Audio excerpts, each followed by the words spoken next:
friends, it's Stacy here at Hen House Blossoms, and you guys are long overdue some updates on the garden. So it is June 1st, it is June. How on earth did that happen? And may I note that it's like 53 degrees. It's actually kind of chilly. So a lot has happened here in the garden since our last video. So I am going to try and give you guys all the updates, everything that's going on. And yeah, it's so exciting. It's so exciting. Okay, so let's start with, obviously, the veggie garden is finally planted. We are opting for not putting the fence up this year. We're going to see how that goes. Something starts nibbling on my plants. It's going right back up. All right, so let's dive in and I can tell you guys what all we have going on here. Okay. So I am going to have to do a few replacements in here. I already have replacement plants for these guys. We have a couple of green beans in here. We have some purple beans and some green beans. We do have the tomato plants in. I can't remember if we had these in the last time we spoke or not. We went with purple kind of as a bit of a theme this year. We found a lot of different vegetables that came in purple that we like. So we have the usuals, but then we also picked up some purples. So let's see, this guy. This one's called Dancing with Smurfs. I just thought the name of that one was stinking cute. So, and it's a type of cherry tomato. If you've watched me in the past, you know my guys absolutely love cherry tomatoes. And yes, they already have some fruit on them. Really and truly, I should have cut these off to give the plant a little more opportunity to get larger and more robust. But why not? Okay, so over here, these are called Midnight Snack. And these are also producing a purple cherry tomato. This little guy over here, this is our Supersonics. I'm giving this guy a try because it said it was kind of resistant to a lot of different things. So we'll give it a try. Over here we have our regular beef steak. And then over here on the end we have another larger tomato. And you can see this one also has a tomato on it already. And this is a slicer tomato. So only 5 tomato plants this year. A little easier for me to manage. So coming down the line, there's actually nothing in this row at the moment. Reason being is because this row, there's 2 watermelon plants on the end there. I'll go over to those. And the intention is to kind of send those that way a little bit. So there's one there and one there, and they're doing pretty good so far. That was by request of Bryce, my youngest. And then in here we have burgundy broccoli. Never done broccoli before, but in the research I did, it seemed fairly easy to grow. And the burgundy broccoli seemed to be the absolute easiest. It seemed like it produced a lot of florets and easy to cook and such. So one more thing you cannot see is from here down, we have spuds in the ground. I can't remember what variety we did. I wanted to say russets. So taking a shot at potatoes, never done those either. So veggie garden is on its way for the season. We did not do corn this year because last year we just didn't have a whole lot of luck with corn, so we didn't do corn this year.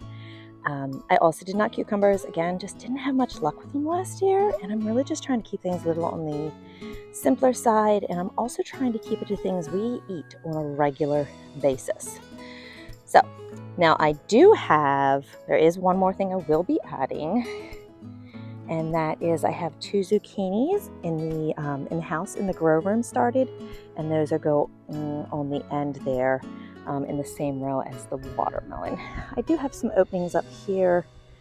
I might find something to throw in there. Okay, swinging it around to the exciting part. Oh my gosh, so much has happened since we last talked. Okay, so this is bed number 5. This was a new bed that was tilled this year. And this is the dahlia bed. So I did get my dahlia tubers in the ground.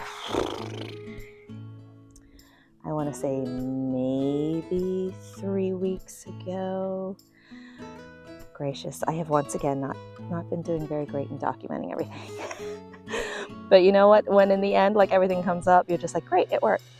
So the dahlias are all coming up, and I will post some videos, or so I'm going to pop in some pictures now of the different varieties that I did and how I spaced them out in the bed. But if you notice, that bed does not have a drip tube in it. There's no sense in me running drip to it when next year all these beds are going to be non-existent, because again, we are putting in a more formal garden with raised beds. I can easily get a hose out to this bed, not too worried about it. So those are all the different varieties of dahlias I have in the ground. And if we take a peek, looks like they're all doing pretty good. I might have one right here that is maybe not going to seed. Not sure. I'm going to have to dig down there and see what's going on here. There were 1 or 2 tubers that I put in that I really wasn't so sure about. They weren't looking the healthiest. But I'm definitely of the mindset of, you know what, I would rather throw it in. If it comes out, great. If not, it is what it is. So all these guys are definitely looking fantastic.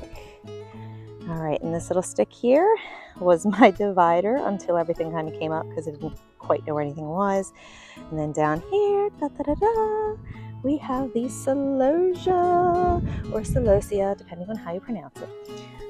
So these guys are doing fantastic. Actually, one of my garden chores today is I'm actually going to probably come in and go ahead and snip these guys to allow for more growth.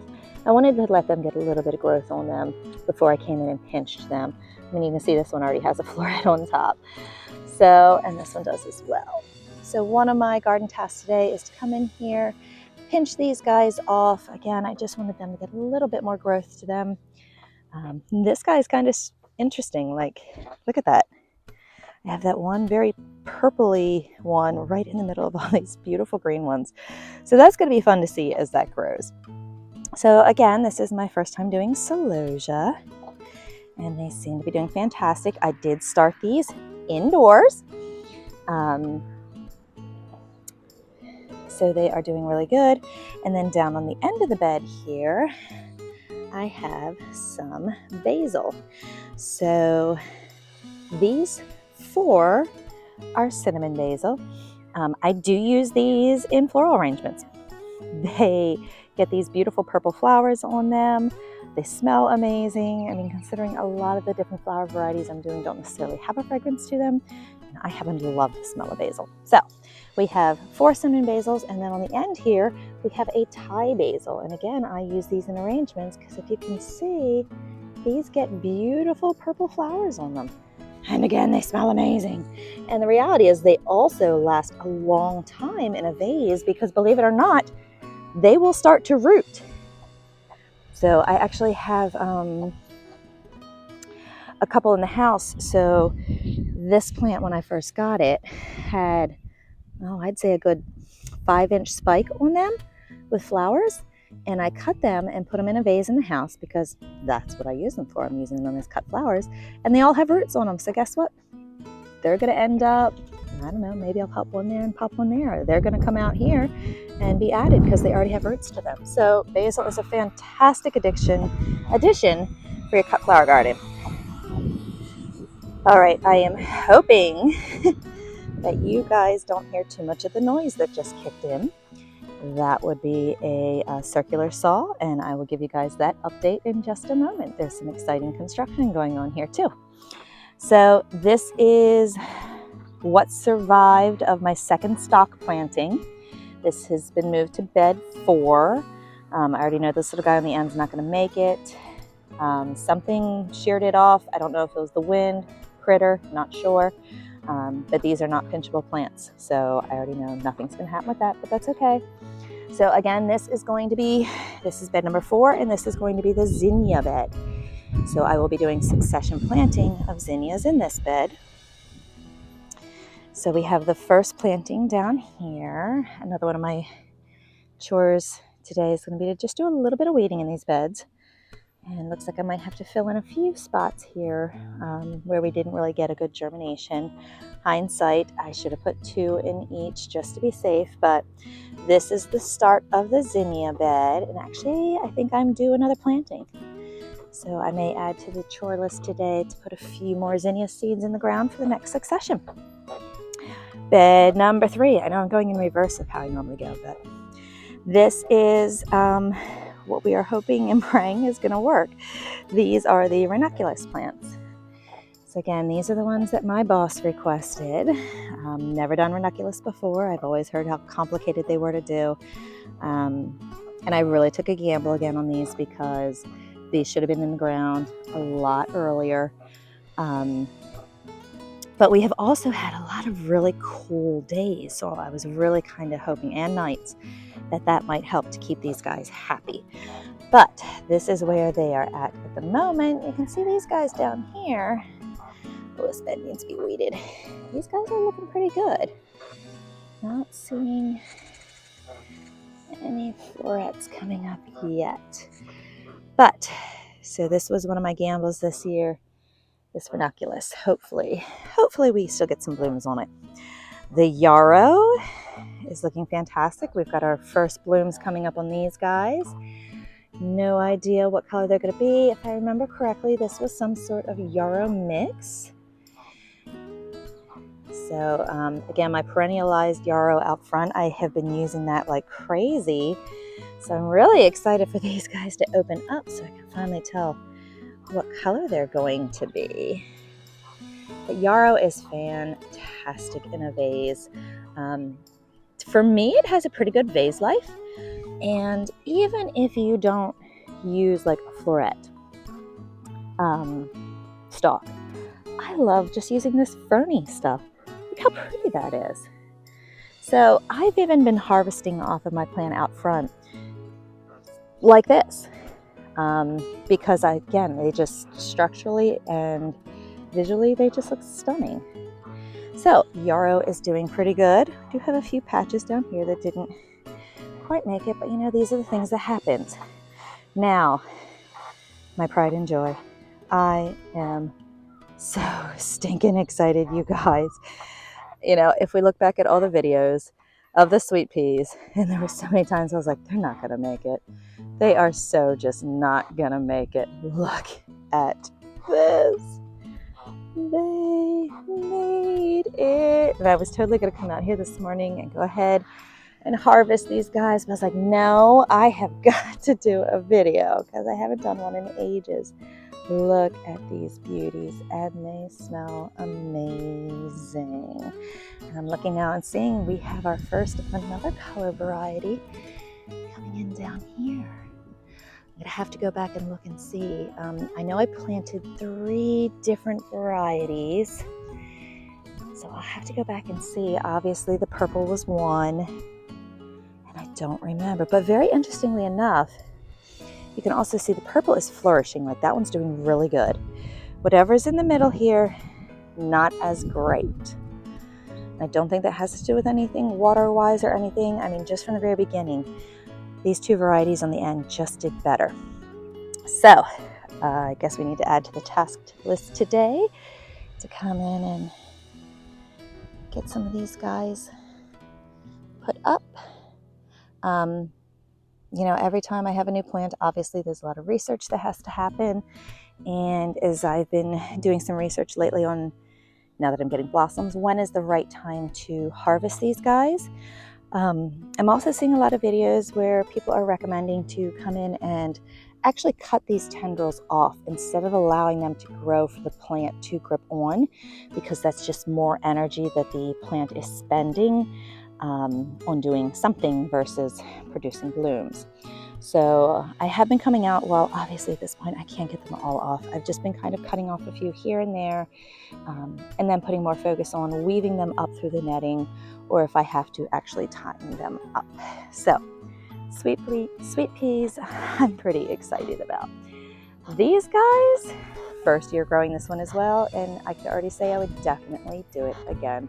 So this is Orlea, and yes, there is a ton of harvesting that I need to do this morning on these. So before I cut all this back, I just want to let you guys see how beautiful they look. Look at these guys. They are stunning, and they've had a really good vase life. So I've been putting these in with, since really right now all I have to put in vases is pretty much this and my perennialized yarrow out front, which is kind of a, I don't know, I guess I'm going to say a fuchsia color.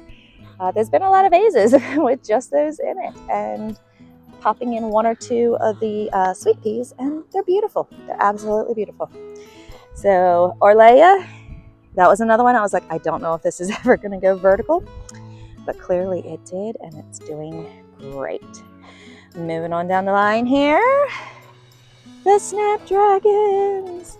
I feel like these guys deserve so much credit because they kind of like overcame all kinds of odds, and look at them. We are getting our first spikes here. They're doing pretty good. And then we have a succession down here of smaller plants, so we should get blooms throughout the summer. Again, not quite the massive bed of snapdragons I was hoping for, but I'll take it. It's more than I had last year, so I'm super excited. You can see I have come in and put in some horizontal netting for these guys, because as you can see, this guy was starting to want to draw towards the sun, and it was not quite getting supported enough. So I did go ahead and put the netting in on these guys to help them stay long and straight. And then our last update is the Cosmos over here. So Cosmos is another favorite of mine. Again, even if I don't use just the blooms, look at the greenery. It's just, let's get under the net there. It's just lovely. So these guys I started indoors as well. You can see these guys have been pinched. This is definitely a plant you want to pinch to get more growth on. And, you know, I'm always about, you know, let's throw it in and see what happens. So when I pinched these guys, what I pinched off, I went ahead and just tossed in the ground. And I said, you know what? If they survive, great. If not, not like I lost anything. And it looks like some of them may actually make it. So that was bed number 2, and the last bed is bed number 1. Again, this was a new bed. As you can see, there is nothing in this bed because this is the sunflower bed. This year I am doing pro cut flowers, and this will be a succession bed as well. I'm going to go back and look at my calendar. I think now I can probably put the first succession of sunflowers in here. So yeah, so that's the updates of everything that's going on in those gardens. Bryce is swinging away. He's definitely my outdoor child. Oh, we should might as well give you guys some updates on the chickies because, you know, we are hen house blossoms. All right, so if you guys remember from an earlier video, this is their run that was nothing but mud. We kicked them out into the yard for a while to give the opportunity for some grass to grow in here, and we planted grass and clover.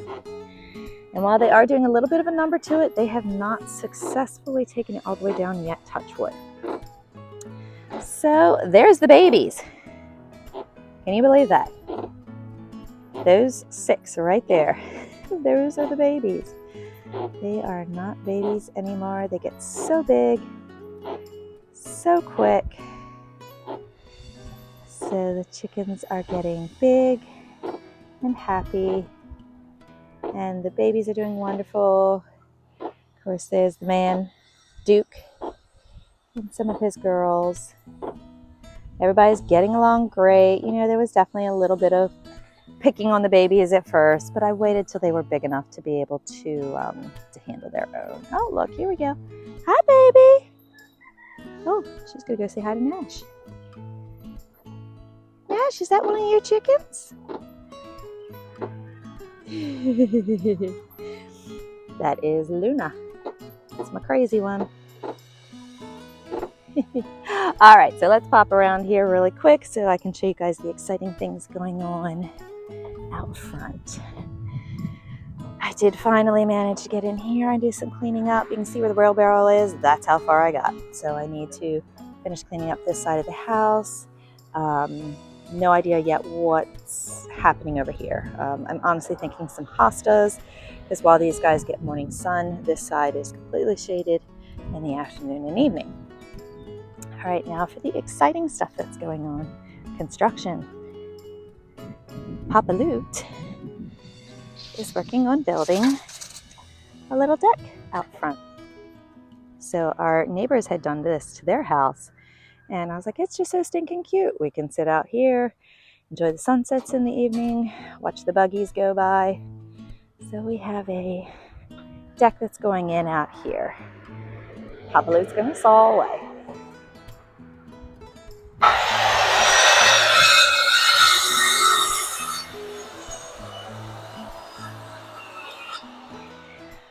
Alright, in between his sawing, we'll do some updates. Our strawberries are doing fantastic. We've harvested a few off of here. Mint is doing great. The strawberry plant's starting to catch up. We've got some blossoms on that one. We had to relocate a few flowers since we're putting the deck over there. So we've had to fill in with some of the flowers that were over there. Oh, my flag. It's been so windy and so wet. My daylilies, I'm really shocked. I feel like these guys don't normally bloom till later in the summer, but my daylilies are already going absolutely crazy. The rose bush took a hit. We had some really heavy wind, and that long stake that was sticking up, we lost it. So I put some rooting hormone on it, put it in the ground over here, and I'm hoping we might be able to save it. My Siberian lilies, which I meant to move last year, because obviously they just kind of get tucked away in here. They're doing fantastic. So there's the perennialized yarrow. This is what I've been doing a lot of my cutting on for my vases, because it's really all I have right now to put out. Purple lantern flower. These guys are bachelor's buttons. I put those seeds in the ground a little while ago. I'm going to let them get a little more growth on them, and then I'm going to probably thin them out. But I just did a couple little trios throughout. There's one back there next to the rose bush. There's one in here, and I did have a couple of snapdragons that randomly popped up once I tore out all of the purple hyacinth. So everything's getting green and lush. It's loving the sunshine. Nothing really exciting going on over here. The last of the irises. Ooh, this bed needs to be weeded too.